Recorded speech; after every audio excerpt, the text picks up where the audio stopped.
श्रोताओं, मैं मुकेश गंभीर, डायरेक्टर रेडियो बूज, आज एक बार फिर से अपने स्टूडियो में अपने एक विशेष मेहमान के साथ उपस्थित हूँ। साथियों, मैं अक्सर आपसे कहा करता हूँ, मेरी ये खोज रहती है कि जीवन के विभिन्न पहलुओं से संबंध रखने वाले वो लोग जो किसी भी क्षेत्र में महारत रखते हैं, उनको हम अपने स्टूडियो में बुलाएं और आपसे रूबरू करें। एक तरफ स्किन स्पेशलिस्ट हैं, बाय प्रोफेशन डॉक्टर हैं, जिन्होंने MBBS MD भी किया हुआ है, प्राइवेट प्रैक्टिस कर रहे हैं, लेकिन हमारे साथ आज स्टूडियो में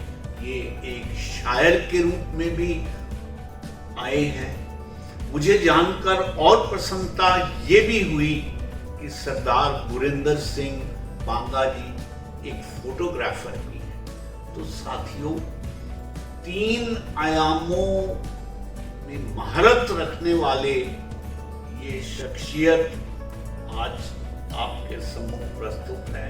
सिंह साहब, आपका बहुत बहुत स्वागत। तहे दिल से आभार कि आपने अपने व्यस्त जीवन में से समय निकाला और आप हमारे स्टूडियो में। सर, आपका बहुत बहुत धन्यवाद। रेडियो बूज का बहुत बहुत आभार कि मुझे आपने अवसर दिया। मैं आप सभी को भी प्रणाम करता हूँ। डॉक्टर गुरिंदर सिंह, हम बीच बीच में आपके बारे में भी बात करते रहेंगे, आपकी शायरी के बारे में भी बात करते रहेंगे, और आपका अपना जो दृष्टिकोण अबाउट लाइफ है। मुझे आपसे बात करके ये बात महसूस हो रही है कि you are really very rich in your observation. आपके पास अनुभव का बहुत बड़ा खजाना भी है। आपने जीवन को बहुत से आयामों से देखा है, परखा है, तो उसके बारे में भी हम आपसे बात करते रहेंगे। तो सिंह साहब, मैं ये जानना चाहूँगा कि आपको शायरी का शौक कब से लगा और कब से आपने लिखना जारी किया? जी सर, आपने अभी कहा कि आपको लगता है कि मेरे पास अनुभव है। जी, मेरा मानना ये है कि कोई भी जो लेखक है, यस, या किसी भी फॉर्म का कोई आर्टिस्ट है, जी, वो बिना ऑब्जर्वेशन के कभी भी Yes. लेखक राइटर नहीं बन सकते। Exactly, right. मेरा एक शेर है कि जिसे मैं ढूंढता था उसकी आंख में हाँ, गजब वो सड़कों पे बिखरी पड़ी थी। क्या बात है, बहुत सुंदर। जब आप कहीं जा रहे होते हैं, Yes. आपको जो दिखाई दे रहा होता है, सिर्फ उसको देखने और समझने का जो पैमाना है, Yes. वो शायद लेखक के पास थोड़ा ज्यादा होता है। Exactly. जैसे हर कोई है। एग्जैक्टली, मेरा एक शेर है जो बहुत फेमस हुआ था, हाँ, कि हाकिम ने दस्तखत किए, सौदा भी पट गया।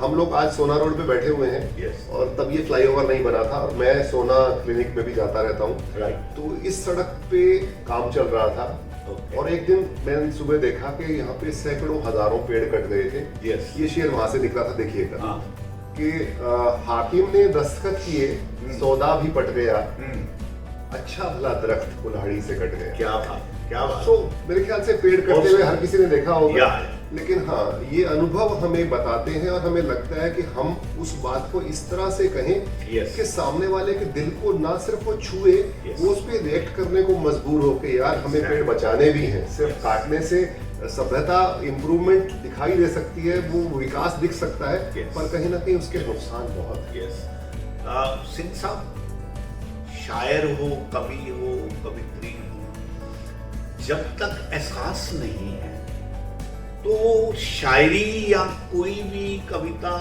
का बहाव आता ही नहीं। जो भी व्यक्ति, जैसे आपने कहा, संवेदनशील है, वो सुंदरता को भी बहुत अच्छे से ग्रहण करता है, और सुंदरता के प्रति भी वो अपना वैसे ही प्रभाव रखता है, क्योंकि शायर सेंसिटिव है, संवेदनशील व्यक्ति तो हर एक बात को अपने अनुभव से लेके उसको अपने ढंग से पिरोता है। देखिए, मैंने एक जगह लिखा कि मेरे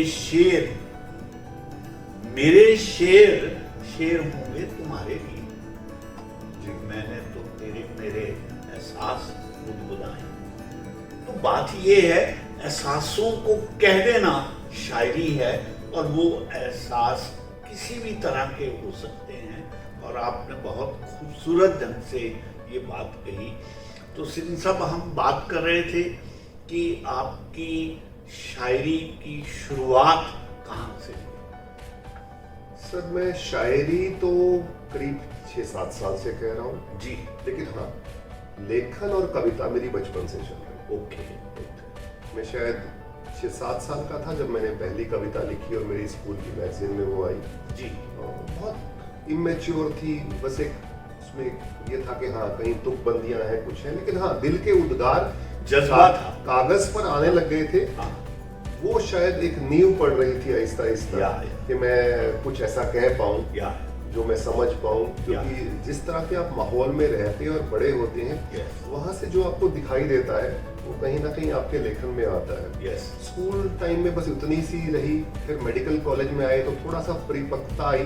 सर, मैं आपको बीच में रोकना चाहूँगा। आपने मुझे अभी मेरे ऑफिस में बताया कि जब आप भिवानी में स्कूल में थे तो आपने एक कविता का पाठ किया, और उस समय के मुख्यमंत्री चौधरी बंसीलाल जी ने आपको एक पुरस्कार से नवाजा था। जी सर। वो सर बताएं हमारे श्रोताओं को। सर, मैं जब तीसरी क्लास में था जी, और क्योंकि एक छोटा सा गांव है भवानीखेड़ा डिस्ट्रिक्ट भिवानी में, यस, हर तरह के लोग वहाँ रहते हैं, हर जाति विशेष के लोग रहते हैं, क्योंकि वो एक गांव के अंदर एक बड़ी अच्छी चीज़ है। हम उससे बहुत ऊपर उठ चुके हैं, लेकिन आज भी उस तरह की बातें होती हैं। लेकिन फिर भी चूंकि सिख फैमिली के घर बहुत लिमिटेड से थे, तो स्कूल में एक मेरी अलग पहचान थी, क्योंकि 5-7 सरदार बच्चे रहे होंगे। राइट। और तो स्कूल में शुरू में टीचर्स को लगता था अलग से बात करना, उन्हें लगा कि मेरी आवाज़ में है। उन्होंने मुझसे पूछा क्या तुम भाषण दे पाओगे? मैं कहा जी बिल्कुल। थोड़ा बहुत मैं लिखता भी था। 3rd क्लास थी, जस्ट शुरुआत थी। मैंने कुछ अपनी बहन की मदद ली, कुछ टीचर्स ने मदद की, और एक अच्छा सा भाषण हमने तैयार किया। ओके। और लेकिन वो भाषण का जो फ्लो था, क्योंकि सीएम थे बंसीलाल जी, तो उस दिन पूरी डिस्ट्रिक्ट के लोग वहाँ आए हुए थे, भीड़ बहुत थी। राइट। शायद हजारों की भीड़ रही होगी। राइट। उसके बावजूद वो भाषण बहुत बहुत हिट हुआ, लोगों ने उसको सुना, और मैं कहीं बीच में रुका नहीं। तो लिटरली बंसीलाल जी खुश हुए। वो उठे, उन्होंने मुझे गोदी में लिया, और 1100 रुपए, आप देखिएगा 75 के अंदर वो 1100 रुपए मेरे ख्याल से आज लाखों में पड़ते होंगे। It is not the prize money which matters. वो जो उससे जो कॉन्फिडेंस आया ना, उसने मेरे को वो स्टेज फोबिया जो होता है वो हमेशा के लिए जीवन से खत्म कर दिया। बिल्कुल ठीक। बहुत खूबसूरत याद है, और मैं ये समझता हूँ इन्हीं यादों के आधार पर हम आगे बढ़ते हैं। मैं अक्सर कहा भी करता हूँ कि जो जिंदगी की उड़ान है वो हौसलों से हुआ करती है, परों से नहीं होती। तो ऐसे ही हौसले हमें आगे बढ़ाते हैं। तो सिंह साहब, आप बता रहे थे कि फिर आप मेडिकल कॉलेज चले गए, वहाँ की बारे में आप बता रहे थे कि वहाँ आपने फिर थोड़ा लिखना पढ़ना शुरू किया दोबारा से। जी, देखिए, जब मैं मेडिकल कॉलेज जाने वाला था, रोहतक, उससे पहले ये आसान नहीं था निर्णय, क्योंकि मैं छोटे से गांव में पला बड़ा था। जी। और मेरी सारी स्कूलिंग हिंदी मीडियम की थी। राइट। वहाँ पे आके पहला चैलेंज था कि मेरे को गांव से शहर का सफर, घर से हॉस्टल का सफर, और तीसरा हिंदी मीडियम से इंग्लिश मीडियम का। राइट। चैलेंजेस बहुत थे। यस। और स्ट्रेस बहुत थे। यस। प्रोफेशनल कॉलेज के अंदर आपका जो स्ट्रेस बस्टर्स होते हैं, वो या तो ये होता है कि मस्ती आवारागर्दी शुरू की जाए, यस, या कोई नशा किया जाए, और या फिर ये है कि आप किसी आर्ट फॉर्म में हैं। यस। और ये मेरा मैसेज सारे यूथ के लिए है। यस। आप अगर उस वक्त अपने टैलेंट की तरफ, अपनी हॉबी की तरफ बढ़ जाते हैं, बिल्कुल, तो उससे बेहतर नशा दुनिया में कोई नहीं। क्या बात, बहुत सुंदर मैसेज। तो मेरे मेडिकल कॉलेज में जाते ही पता किया कि यहाँ पे कोई कोई आर्ट का कोई क्लब बना हुआ है, लिटरेचर का कोई क्लब है, तो पता लगा जी आर्ट और लिटरेचर अलग से तो नहीं, हाँ कल्चरल क्लब के नाम से जोन है। यस। तो मैं वहाँ एक टीचर होते थे, उनसे मिला, मैंने कहा सर कल्चरल में सबके दिमाग में गाना बजाना नाटक रह जाता है, मैं चाहता हूँ कि हम ऐसा कुछ करें कि जो साहित्य वाले लोग हैं वो भी आए। तो उनको आइडिया अच्छा लगा और शायद वो मेरे 3-4 महीने कॉलेज में हुए थे तभी उन्होंने एक नया क्लब बनाया जिसका नाम रखा literary and magazine club. Very good. और पहले ही साल में मैं उस मैगजीन भी वहाँ से निकली, इसका डिप्टी एडिटर मैं ही बना। ओके। और अक्टूबर नवंबर में वहाँ पे एनुअल फेस्टिवल होता था, मैंने अपनी पोइट्री पढ़ी जिसमें मुझे फर्स्ट प्राइज मिला, और तब से वो एक बूस्टअप होते होते Yes. फिर मैं लेखन में प्रॉपरली अपने आप को टाइम देने लगा। ओके। तो सर उन दिनों की कोई गजल, नज़म या कोई कविता अगर आपको याद है, आप उसको कहना चाहें?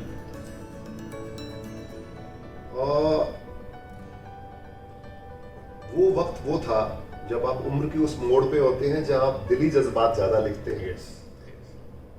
एक छंदमुक्त कविता थी, हो सकता है जी। एक आध शब्द ऊपर नीचे हो जाए। हाँ।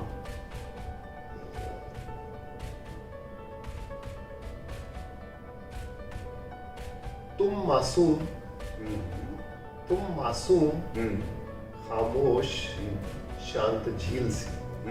क्या बात, बहुत सुंदर। क्लैरिटी देखिएगा हाँ। और उसकी कल्पना कीजिएगा। या तुम मासूम खामोश शांत झील सी,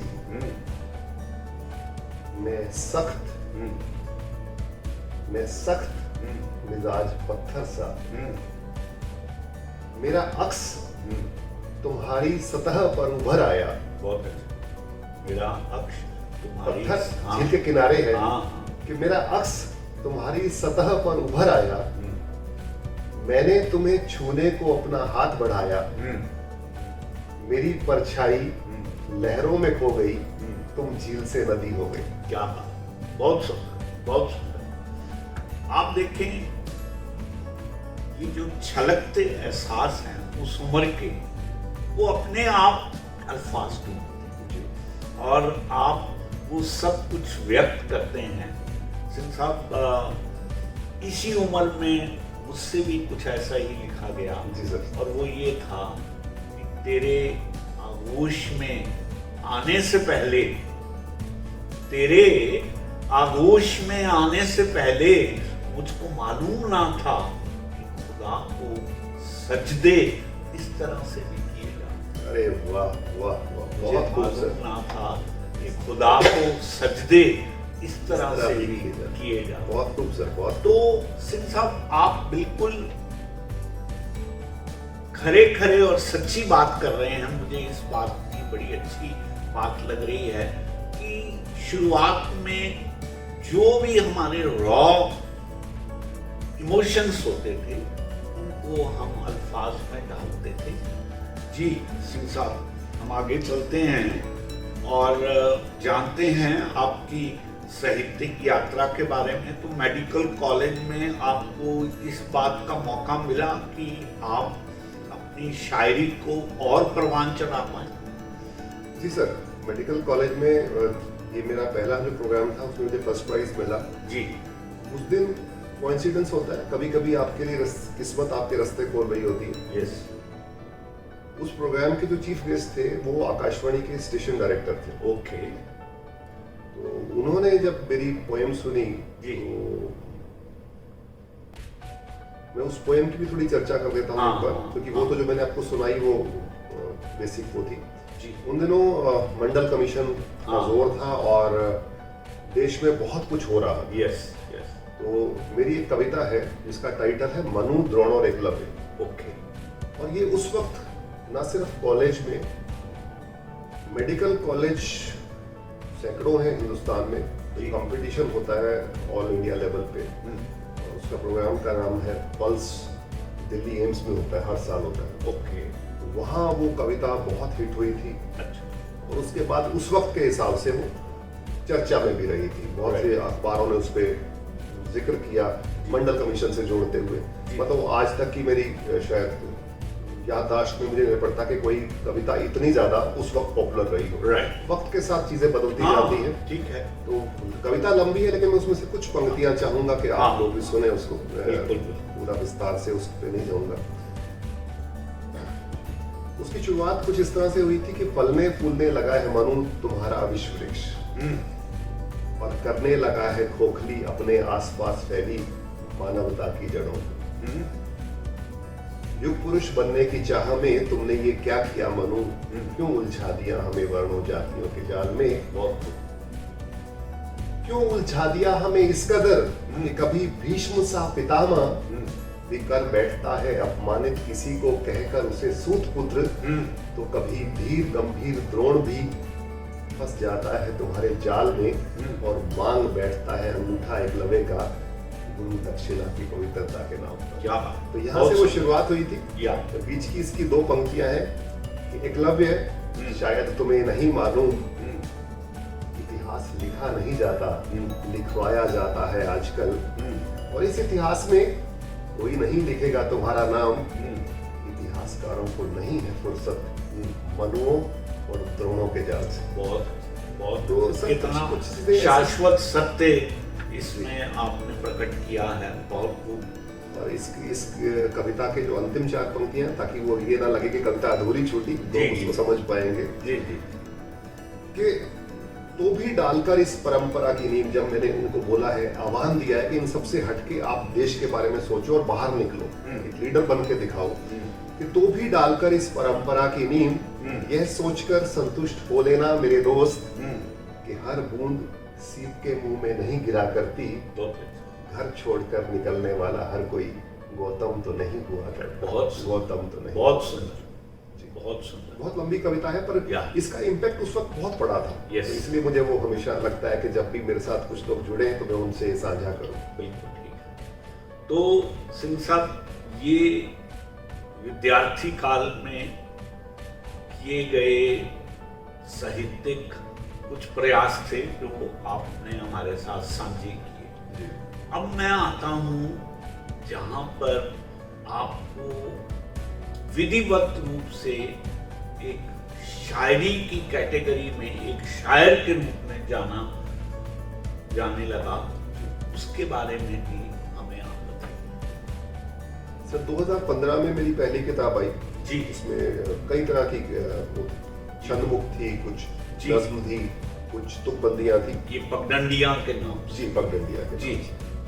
तो तब जो एक प्रथा होती है कि सब कोई वाहवाही करता है, लेकिन जो सच्चे मित्र होते हैं वो आपको सही राय भी देते हैं और वो आपकी आलोचना भी करते हैं। मुझे वो लोग पसंद भी हैं, वो दोस्त वही होते हैं जी। तो कुछ मित्रों ने स्पेशली कहा कि यार, जिसके ऊपर गजल लिखा हुआ है वो गजल के पैमानों पे खरी नहीं उतरती। मैं सहमत हूँ इस बात से, क्योंकि सच में मुझे पता नहीं था। मैं मान के चलता था कि जहाँ जगजीत सिंह के दीवाने थे हम लोग, कि ठीक है, गुनगुनाने में अच्छा लग रहा है, तो फिर लेकिन इस पर मैंने विचार करना शुरू किया। कि तब तक गजल कहनी है ये दिमाग में नहीं था कि हाँ, लेकिन इसको मुझे कोई सेकंड एडिशन अगर आता है तो मुझे उसको ठीक भी करना है, उसको समझना है। ठीक है। तो कुछ गूगल बाबा, कुछ यार दोस्तों से मदद लेते लेते मैंने कुछ गजलें कही। एक कार्यक्रम हुआ था, कार्यक्रम मुझे पूरी तरह याद नहीं किसका था, लेकिन मैं इनवाइटेड था वहाँ पे। Press club of India Delhi का प्रोग्राम था। चीफ गेस्ट थे सरवत जमाल, वो गोरखपुर से बिलोंग करते हैं, नामी शायर है। मतलब उनके शेर शायद मुझे लगता है दिल तक तो ना जाते हो, लेकिन आपके दिमाग को झंझोर के चले जाते हैं। तो वो उसमें चीफ गेस्ट थे और मैंने उसमें अपनी एक रचना पढ़ी, जो कि मैंने उस रचना के नाम पे ही मेरी दूसरी किताब आई, जो गजल की जो पहली किताब थी, पेड़ नीम का रोता होगा। राइट। उसके पीछे भी कहानी ये थी सर कि मैंने अपने 4-5 बुजुर्गों को 3 महीने के गैप पे खो दिया। उन दिनों ये था कि बस गांव गया हूँ, लौटा हूँ और कुछ दिनों बाद एक और बुरा समाचार लेके, और मैं लगातार गाँव जा रहा था।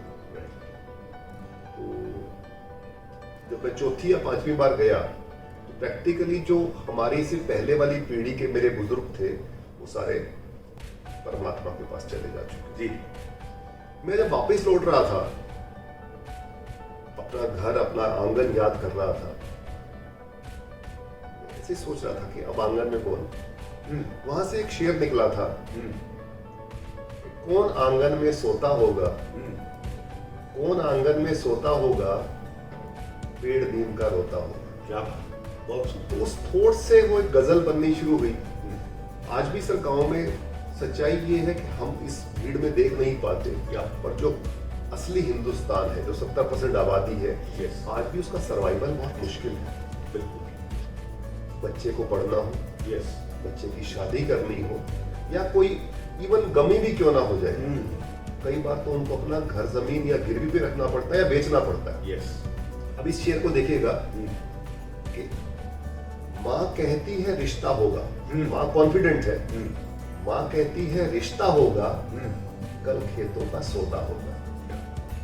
बहुत ये गजल वहां से निकली थी कि माँ कहती है रिश्ता होगा, कल खेतों का सौदा होगा, कौन आंगन में सोता होगा, पेड़ नीम का रोता होगा। तो ये गजल जो थी, मैंने वो उस प्रोग्राम में पढ़ी।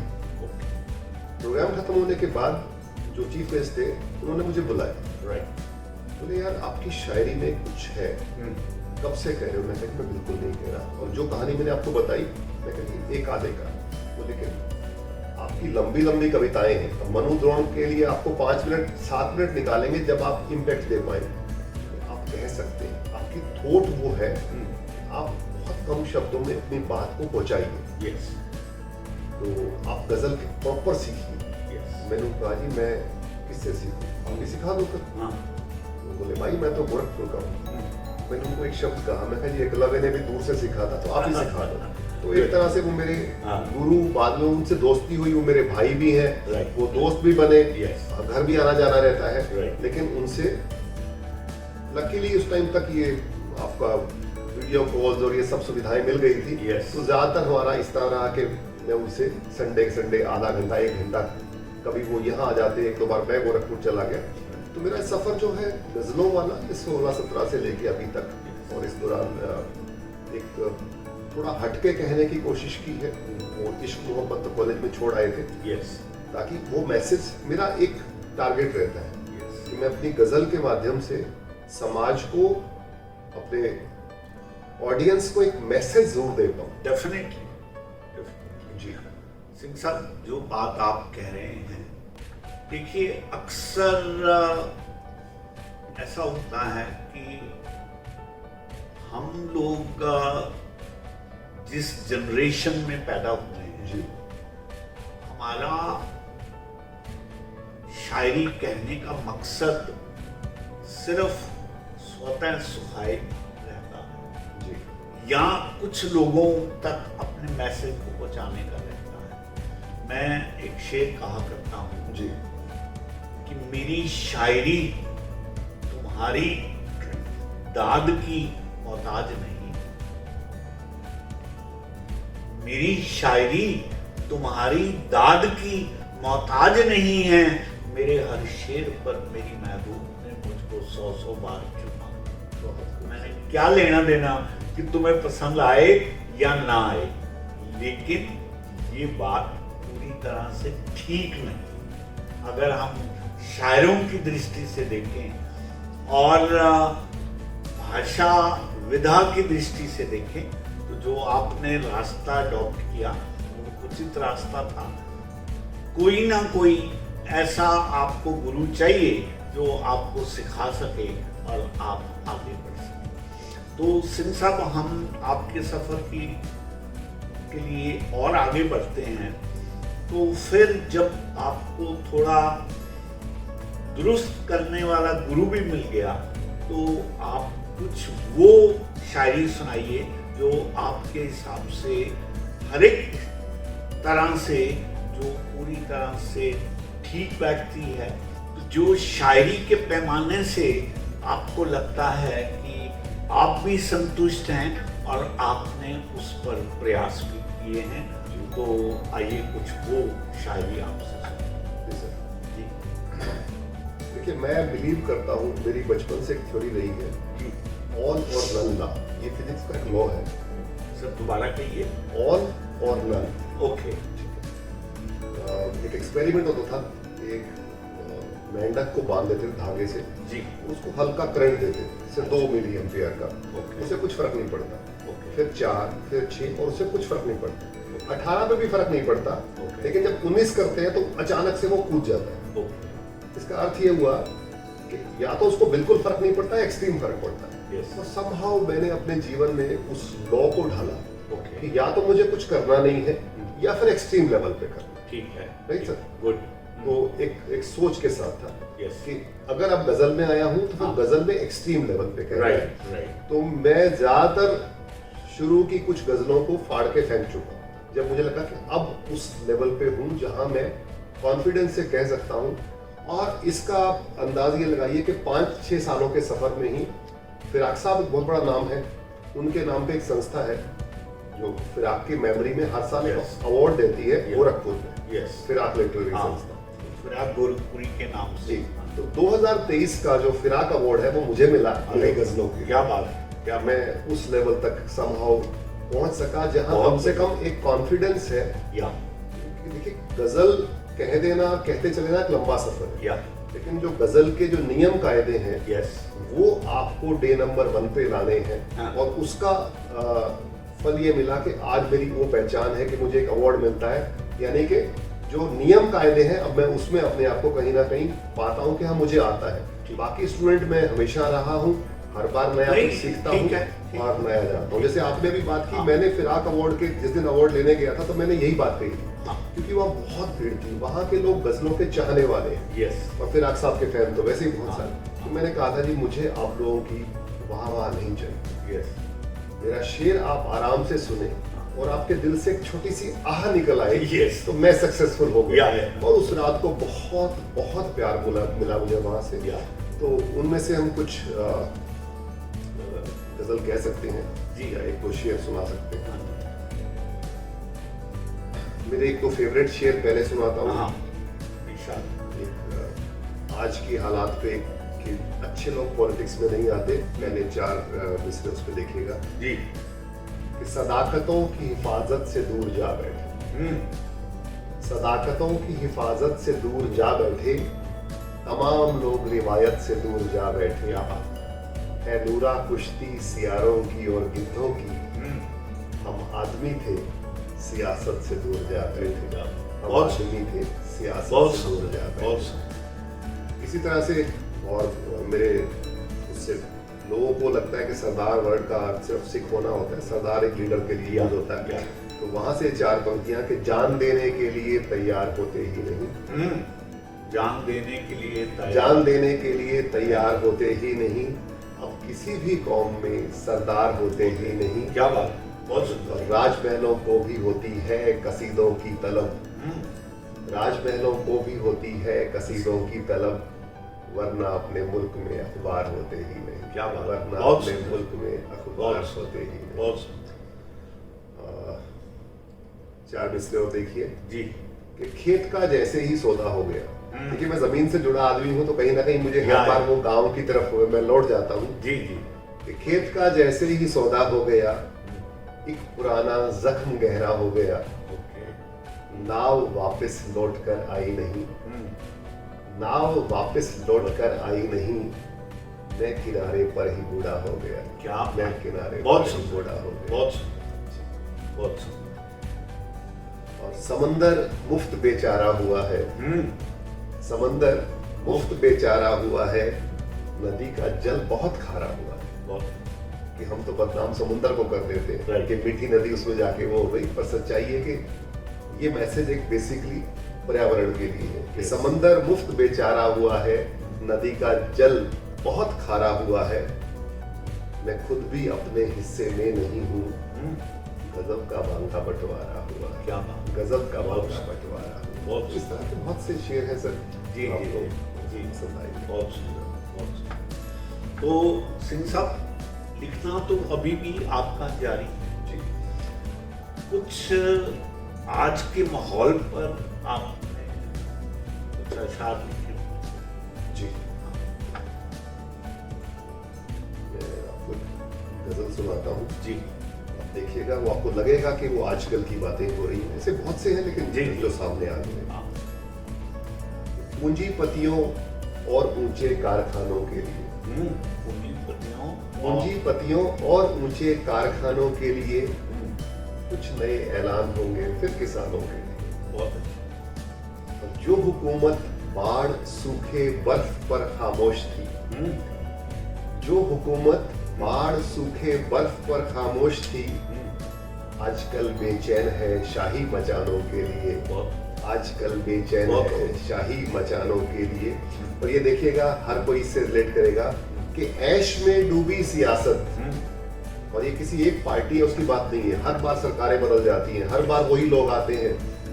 ऐश में डूबी सियासत, गांव से दिल्ली तलक, इस तरफ बेरोजगारी नौजवानों के लिए, इस तरफ बेरोजगारी नौजवानों के लिए।